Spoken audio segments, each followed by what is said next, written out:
পার্বতী পতে হর হর মহাদেব। আমি স্বপ্না, আর আমি আজকে বৃহৎ শিব মহাপুরাণের অষ্টাদশ অধ্যায়ের গণেশের বিবাহ পাঠ করতে চলেছি। আজকে গণেশের বিবাহর প্রথম পাঠ, দ্বিতীয় পাঠ এবং তৃতীয় পাঠ পাঠ করতে চলেছি। তো তোমরা সকলে চলে এসো বৃহৎ শিব মহাপুরাণের মধুর বাণী শ্রবণ করতে।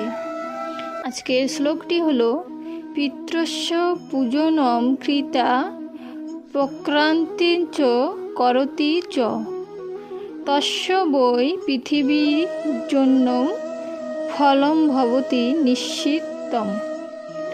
শ্লোকটির অনুবাদ হলো, সুতবর কহিলেন ঋষিগণ প্রতি, গণেশ মহিমা কথা বর্ণেনু সম্প্রতি। বিবাহ করিয়া তিনি হলেন সংসারী, সেসব আখ্যান আমি কহিব বিস্তারী। অমর সকল হন সুন্দর বদন, কিন্তু গণপতি হইলেন গজানন। তাই মহেশ্বর আর দেবী ভগবতী সদাই অধিক স্নেহ গণেশের প্রতি।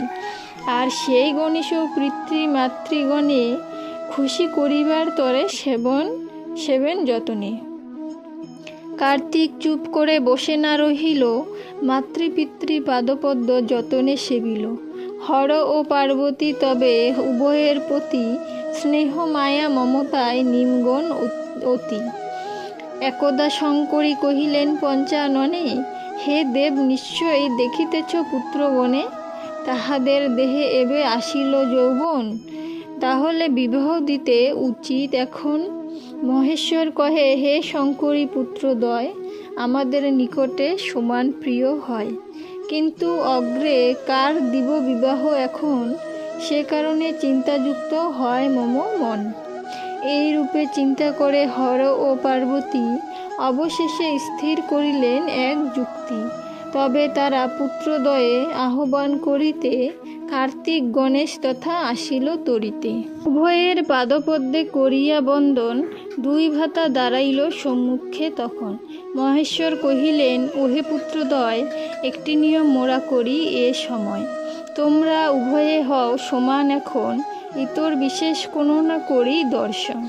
অতএব তোমাদের বিবাহ কারণ একটি নিয়ম মোরা করেছি এখন। সমগ্র পৃথিবী পরিভ্রমণ করিয়া যেই জন অগ্রহেতা আসিবে ফিরিয়া, তাহার বিবাহ দিব অগ্রেতে নিশ্চয়, তাতে কোনরূপ নাহি রাখিব সংশয়। তাহাদের বাক্য শুনি কার্তিক সত্তরে অবিলম্বে পৃথিবী ভ্রমণ করিবারে। আপন বাহন ময়ূরের পৃষ্ঠে চড়ি, জয় আসে বহির্গত হন তাড়াতাড়ি। সেই কালে গজানন করেন চিন্তন, কোথায় যাইব কিবা করিব এখন। আমার দ্বারাই এই পৃথিবী লঙ্ঘন, কোনরূপে সম্ভব না হইবে কখনো।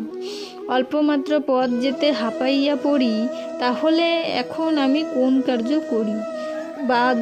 বাহন ইঁদুরে চড়ি যাব কত দূর, তাহলে জয়ের আশা হইল মম চূর। কার্তিক ময়ূরে চড়ি দ্রুত গতি যাবে, তাই অবশ্যই সেই জয়লাভ পাবে। এরূপ বিচার করি গণেশ তখন মনে মনে চিন্তিলেন শাস্ত্রের বচন। পিতৃমাতৃপদ পূজা করিয়া যেজন, তাহাদের প্রদক্ষিণ করিবে যখন। সমগ্র পৃথিবী প্রদক্ষিণে যেই ফল অবশ্যই সেই জন পাইবে সকল।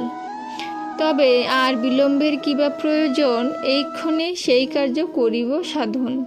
এরূপ বিচার করি দেবগণেশ্বর যথাবিধি স্নান আদি করিয়া সত্তর। পিতা আর মাতাকে আসনে বসাইয়া বিধিমত পূজিলেন ভক্তিযুক্ত হইয়া। পরে সপ্তবার প্রদক্ষিণ করি সুখে, জোর হস্তে দাঁড়ালেন তাদের সম্মুখে।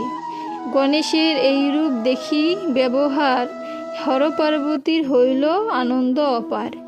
স্নেহার্দ হৃদয়ে পরে কৃতাঞ্জলি ফুটে, গণেশ কহিল পিতামাতার নিকটে, হে আমার পূজনীয় পিতৃমাতৃগণ, আপনাদিগের কাছে করি নিবেদন।